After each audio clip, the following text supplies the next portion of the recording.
Some stories don't begin with love.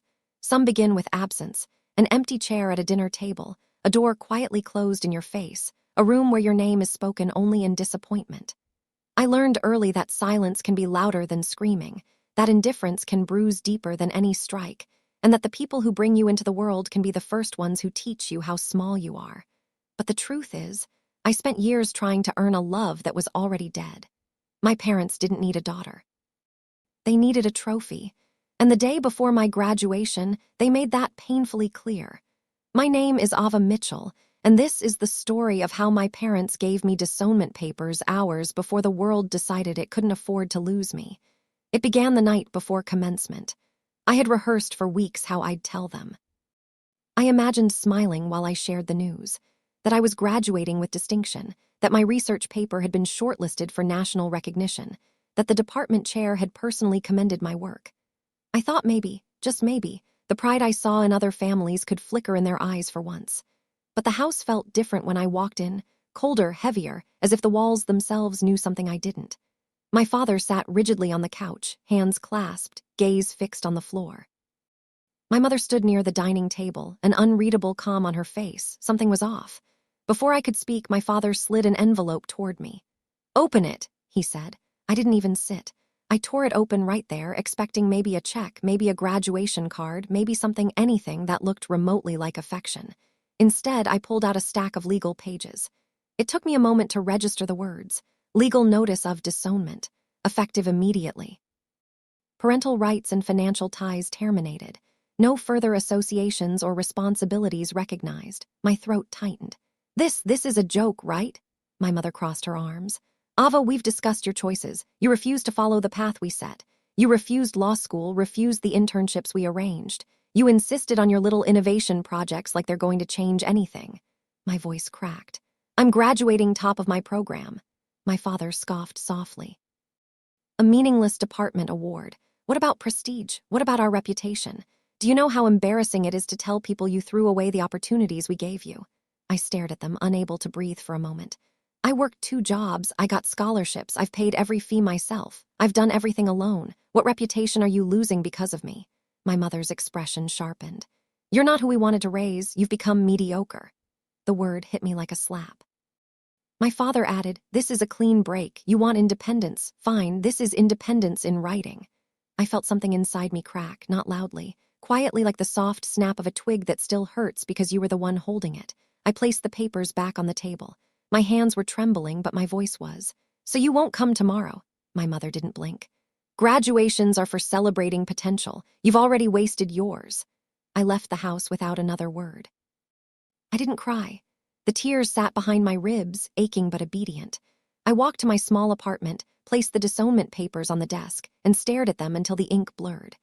And then, for the first time in years, I stopped trying to earn their love. Graduation morning arrived with a kind of brightness that hurt my eyes.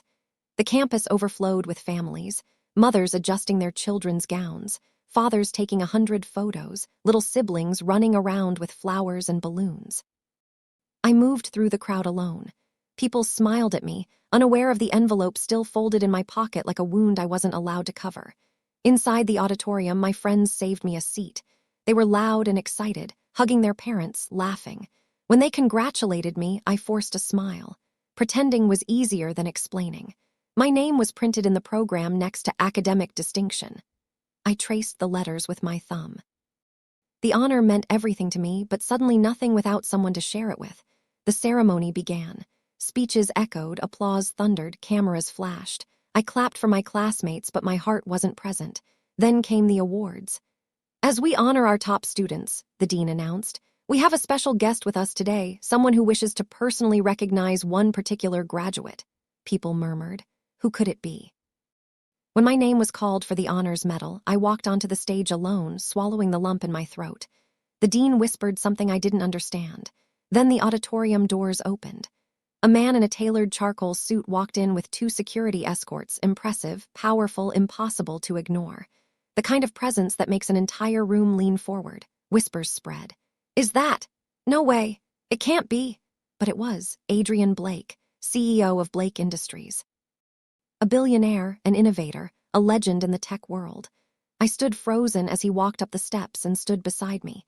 He shook my hand, not politely, but firmly, like he already knew me. He turned to the audience. There is a young woman here whose research crossed my desk 6 months ago, a project so innovative that it caught the attention of my R&D board, a student whose mind is the future of this industry. My pulse hammered. Adrian continued. When I learned she was graduating today, I cleared my schedule, because talent like hers deserves to be recognized personally. People began scanning the crowd for the lucky student. Then he faced me.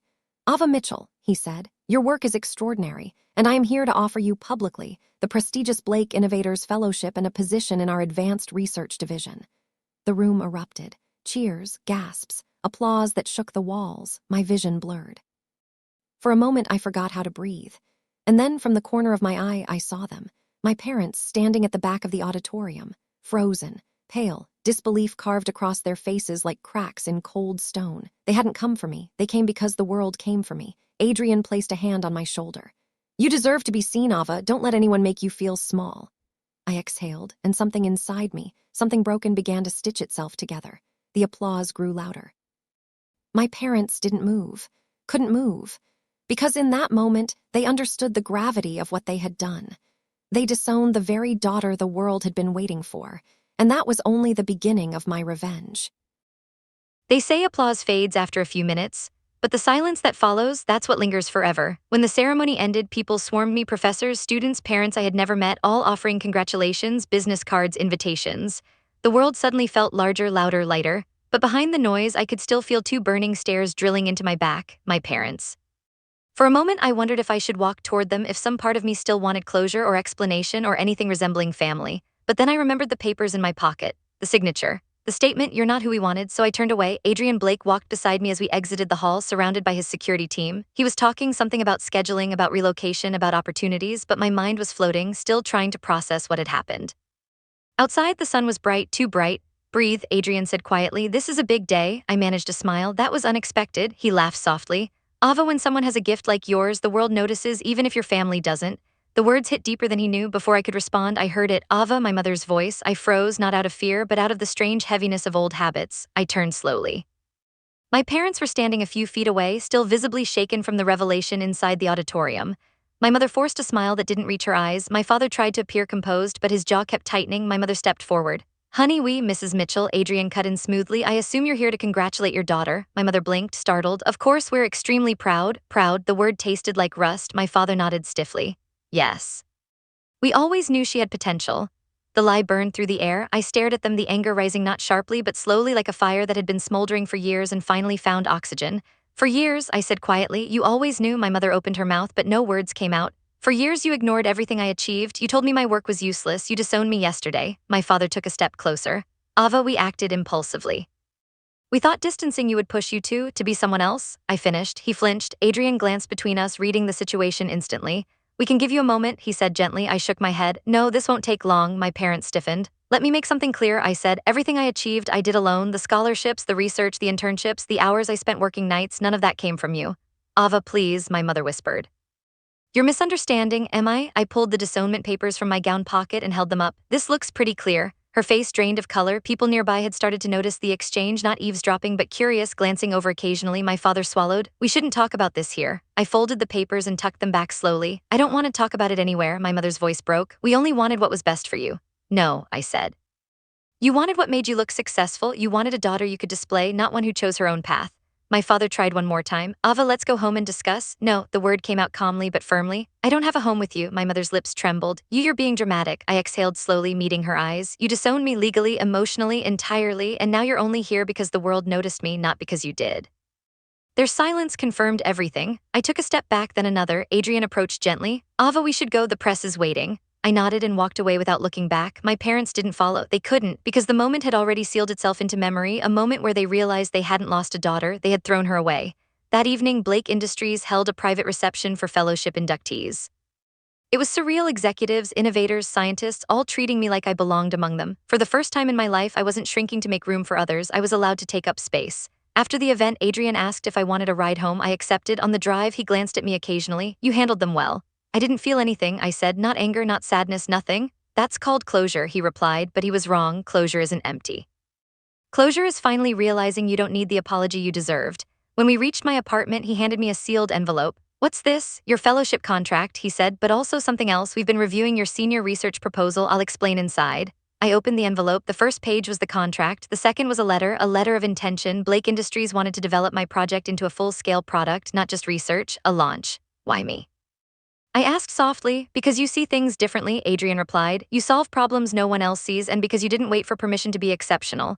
I stared at the papers, struggling to breathe. "You'll have a private lab," he continued, "a development team and full creative control." I looked up. "This is unreal." "No," he said with a slight smile, "this is earned." For the second time that day, something inside me healed. Weeks passed, life changed fast. I moved into a company-provided apartment, a space twice as large as my previous one with floor-to-ceiling windows that overlooked the river. I attended leadership meetings, research presentations, innovation summits. My name was suddenly known, people requested interviews, conferences wanted me as a speaker, articles were written about the young innovator shaking up the industry. It was overwhelming but fulfilling for the first time. Meanwhile, my parents tried contacting me. Calls, messages. Emails, apologies that weren't actually apologies, just polished attempts to crawl back into relevance. I didn't respond, not out of hate. Hate still requires attachment. I simply didn't care anymore. But fate has a twisted sense of timing. 3 months later, I was invited to speak at a major innovation symposium. Adrian introduced me personally. My presentation received a standing ovation. Afterwards, while I answered questions for the press, I saw them, my parents. They stood near the back of the event hall, dressed formally, clearly hoping to appear connected to me. They even brought a cheap bouquet, lilies, my mother's idea of tasteful simplicity. I didn't approach them. I walked past without acknowledgement. My father stepped forward. "Ava, please, just 1 minute." I didn't stop. My mother tried again. "Sweetheart, we're so proud of." "No," I said without turning. "You don't get to say that." She reached for my arm. Adrian stepped in instantly, placing a gentle but firm hand between us. "This is a professional event," he said to them quietly. "Please respect that." My parents looked stunned, embarrassed, even angry. "Ava," my father hissed, "we're still your parents." I turned fully then, meeting his eyes with a calm I didn't know I had. "You gave me disownment papers," I said. "The moment you signed those papers, we stopped being anything." My mother's voice cracked. "We regret it. And I regret ever thinking your approval mattered." She covered her mouth, tears filling her eyes, but I felt nothing. I added softly, "You didn't lose me, you let me go, and I'm finally grateful for it."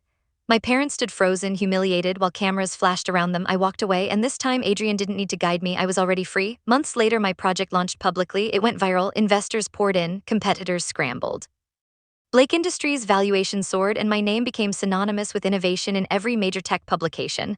I was offered shares. I became the youngest division director in the company's history. People asked about my journey, but I never mentioned my parents, not once. Let them live with their silence. Let them fill it with regret. Let them remember the moment they realized they had disowned the very daughter the world celebrated. As for me, I finally understood something. The family you lose is nothing compared to the future you build. And the moment the CEO called my name on that stage was the moment I reclaimed my life, not because they saw me, but because I finally saw myself. My parents watched the rise they could have been part of, but I didn't rise for them. I rose in spite of them, and I never looked back.